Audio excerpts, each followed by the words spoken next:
What's going on, guys? Brian's here. Today is Wednesday, August 24th, 2022, and the market is currently open as I'm recording this. Now, hopefully you're having a great trading month, as I released a video back here at the start of August, on August 1st, kind of outlining my thoughts, what I think was likely to happen for the markets for the first few weeks of August, and so far things have been playing out pretty well. Now, I'm going to show you guys how you can use some of the information that I provide to actually take trades. And if you have a small account and you've been wanting to trade something like the SPX, and let's just say you've been trading mostly the SPY, but you're looking to upgrade to trading again an instrument such as the XPX, there's a lot of advantages to trading something like the SPX. For one, it's 10 times the size of the SPY, which inherently seems as if there's more risk, but I'm going to show you guys how it actually doesn't have to be as risky trading the SPX. A huge advantage to it, aside from the tax advantages, is the fact that there are a lot more expirations for the SPX, and on top of that, within each expiration there are a lot more strike prices, because as we can see, they go in multiples of 5. So we have 41.35, then we have 40, 45, 50, 55, and so forth. So you have a lot more selections whenever you're trying to build out your trades, and that becomes a huge advantage for later on as you're trying to become a little bit more advanced and maybe layer certain spreads on top of each other. Now, when I refer to a small account, I'm referring to anyone with about $3,000 to $5,000 in their trading accounts. The reason this is a good sweet spot is because to start off trading with a margin account on a broker such as TD Ameritrade, you need $2K in the account, and you want to have a margin account to run the type of spreads in which I'm going to be talking about. They're very low risk and they have asymmetrical returns, and this is something that's going to be very important. When you trade naked options, it's actually very difficult to maintain some level of consistency, especially when the market is as volatile as it's been for this year. Now, I'm going to show you guys how you can reduce a lot of that risk and actually make your P&L curve grow a little bit smoother. You'll always experience pullbacks in trading, as that's very normal, but you want to avoid having a P&L curve that goes like this, and then you have a major drop, and then you try to climb yourself up, and then you have another big drop, and then you end up becoming frustrated and you trade more emotional. If you can actually have your P&L curve look a little bit more smoother and kind of mirror what the SPX is doing over the long term, so as I say, over the long term, if you zoom out and you looked at the SPX over a 10-year curve on a weekly time frame, you'll see that there's always going to be pullbacks, but in the grand scheme of things, it's always in a general uptrend, and that's really what you want to have your profit and loss curve growing from a month-to-month basis, or a quarter-to-quarter basis, or even a year-to-year basis, because even some of the greatest investors and traders in the world will experience drawdowns for an entire year. They've all been through those types of periods. Now, if you have less than $3,000, or let's just say you have 2K is again the bare minimum. So if you have $2,000, you can again start with the margin accounts, but I would recommend $3,000. It means if you have less than $2,000, you'd want to save up your capital outside of the market and try to put aside enough every paycheck or so to actually build your accounts up to 3K, because this is going to give you a little bit of that buffer and you're going to have a lot more flexibility. If you only have $2,000, don't worry, you can also watch this video, as there's going to be a lot to learn, and you can actually start trading some of the stuff in which I'm recommending, because again, that is the bare minimum requirement. I'm just recommending $3,000 to $5,000. A few moments now on technical analysis. Let's just jump into this right here, because the basis of every trader is going to have some sort of bare bones technical analysis. That means support and resistance, a couple trend lines here and there, and a tool such as the volume profile. If this is your first time seeing this, link is in the description to my volume profile playlist. I've done quite a few videos on the volume profile, as I think it's quintessential and it's a great tool to have in every trader's kit. Now, instead of looking at each daily point of control here, let's just aggregate this based on the week. So I've turned the candlesticks off. That's why you're not seeing that. And we're just paying attention to the price by volume. So here we go. This right here is our point of control, and this is just showing this whole week right here. What this is saying, that there was price spent a lot of time trading and a lot of volume trading in a very tight range here, because the market actually didn't go much higher, it didn't go much lower, and there was a lot of volume traded in this price point. These high volume nodes here are essentially saying the same thing from the week prior, and then you can see there was a lot of volume traded in this area also. So what we have is this point of control, and a lot of volume traded in this area. So if we were to draw a rectangle across this entire period, you guys can see right here, one way to interpret this is that it is very important, or the market is pretty balanced in the area of about 414, or we'll say 415 and 410. Between this range, the market spent a lot of time again, and it also spent a lot of volume trading at those particular strike prices. So as the market was all the way up at 4,300 up here, it was not a surprise that the market would come back down to this level, and then we've been consolidating again. It's now halfway through Wednesday, and the market has essentially gone nowhere for the whole week, because it's in this range here, and it's going to spend a decent amount of time trading in this area. If you're looking to take a directional trade, which means you wanted to short the market up here, it's almost common sense to think that it would come back to this area, and then it might spend a few days in this area before it decides if it wants to go back up to this area or if it's going to drop back down to another area, maybe an area of a lot of volume also on the chart. But for the purpose of this video, we're going to use a hypothetical example of, let's just say you think the market is going to go back up to maybe 4,300 or maybe even 4,200. So the reason I'm multiplying everything by 10 is because, again, we're talking about the SPX. I use the SPY to do most of my analysis because you can't use the volume profile on the SPX as there's no volume. So I do my analysis on the SPY, and then I use the SPX to actually trade the options on here, as I can get enough size and a lot of flexibility for the type of contracts that I trade. So now let's jump back to the chart here, and let's actually pull up the SPX, and let's go to something like the intraday chart. So what we're looking at is a 15-minute time frame, and now we can see, let's just say we're targeting, again, 4,200 is where we think the market is going to go back up to. It's probably going to come up to the top right here or the lower end of this gap, because we have a gap on the chart, and you think it might go up to 4,230, but you want to be a little bit more conservative and give it like a 4,200 target, just because you have some sort of other confluence. Maybe there's a lot of supply in that area, XYZ. Again, the reasons is not important for this video, as it's just more so conceptual. Now we've jumped over to my favorite tool to use. It's called Option Strat. It's an application that allows you to analyze your risk profile for any type of options position. As we're looking at this right here, this is just saying we're going to buy the 4,200 call, which is just saying you're long a call option. When you're long a call option, this is saying right here it's expiring on September 16th, which is the monthly expiration for next month. You guys can see this contract would be way too expensive for a small account. So naturally, what we end up doing when we have smaller accounts, so when new traders enter the market, we say this is too risky, so we tend to jump down and maybe jump all the way down to the weeklies, and we say, okay, so this Friday expiration, this 4,200 call is now going for $1,000. Now $1,000 might seem less risky than buying this one because of the price, but as we know, just because something is cheaper doesn't necessarily mean it's better. So if we jump back to this again, there's actually a lot more risk involved with this one, because this trade only has 2 days to play out versus buying this one, it has 23 days to play out. Option Strat just adds an extra day here. So if you ever hear me say in the videos minus what you see here, it's just because I'm so used to doing the math in my head and just saying 23 days till expiration. That's what actually coincides with a Thinkorswim. So if we pull this over here, you guys can see, just to confirm, so August 16th, September 16th, it's going to say right here 23 days till expiration, because that's the PM expiration, not the AM. And then we can see this says 24. So again, that's where there's a difference.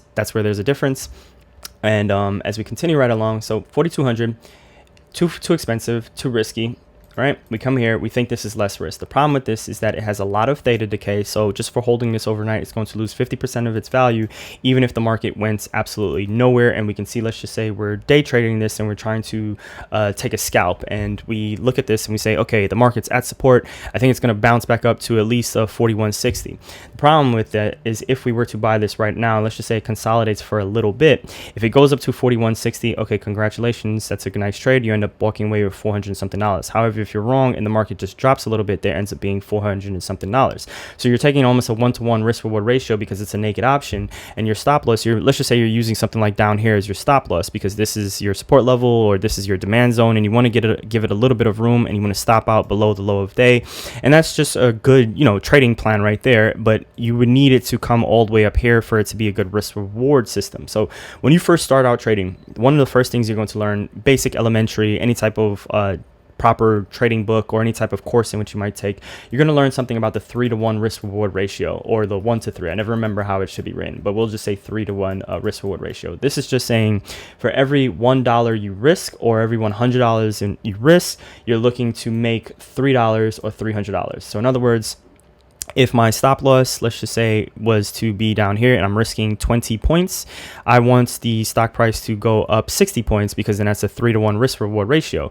If it's up, again, let's just draw this out. So let's just say this is your stop loss right here, and you wanted to take the trade long. Let's just duplicate that. You would say, okay, I want it to go up. That's a 1-to-1, because this is your stop loss down here. This is your profit target up here. That's a 1-to-1.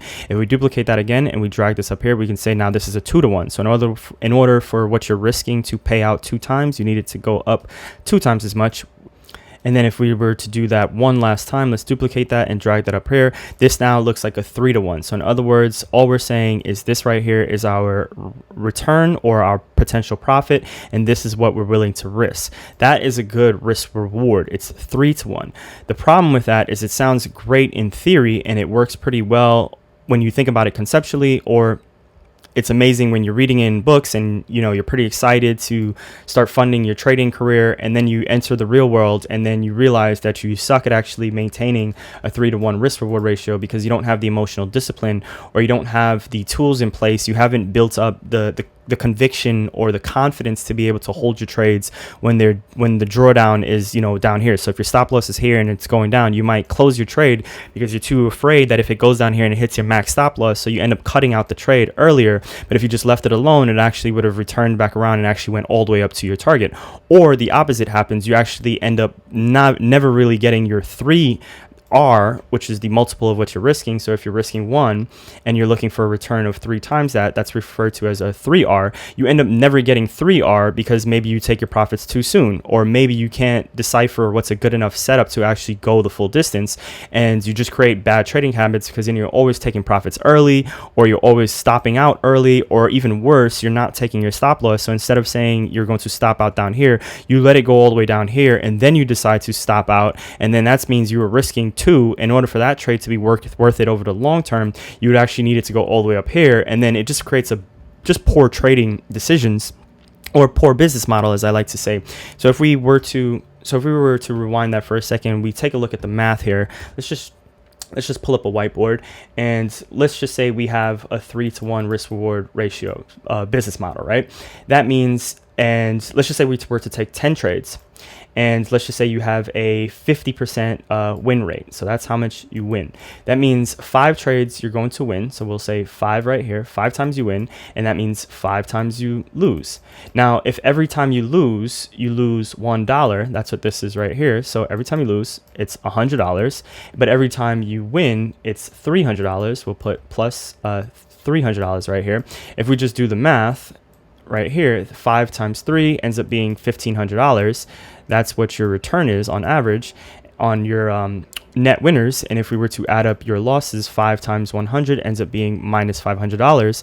And then when we actually do the math, we end up with a net positive of $1,000. So $1,000 would be your expectancy, and this can be referred to as a positive expectancy for this business model. It means you must maintain a 50% win rate, and you need to have a risk reward system of 3-to-1 to generate this type of income. Again, this is great theoretically, but the problem is most traders cannot maintain a 50% win rate following this type of risk reward ratio, because that would put you in the league of an elite trader, we can say, if you're constantly following your rules. When you trade options, we know options are very volatile, especially if you're trading short dated options, and especially if you're trading naked options. It becomes very, very difficult to maintain that type of model over years of consistency and years of discipline, because all it takes usually is one bad week for you to blow up your whole model, not blow up your whole account, but then you just start increasing your risk and start risking 3R to make maybe 1R, and then you get 3 losses like this, and then it takes 6 wins just to make back those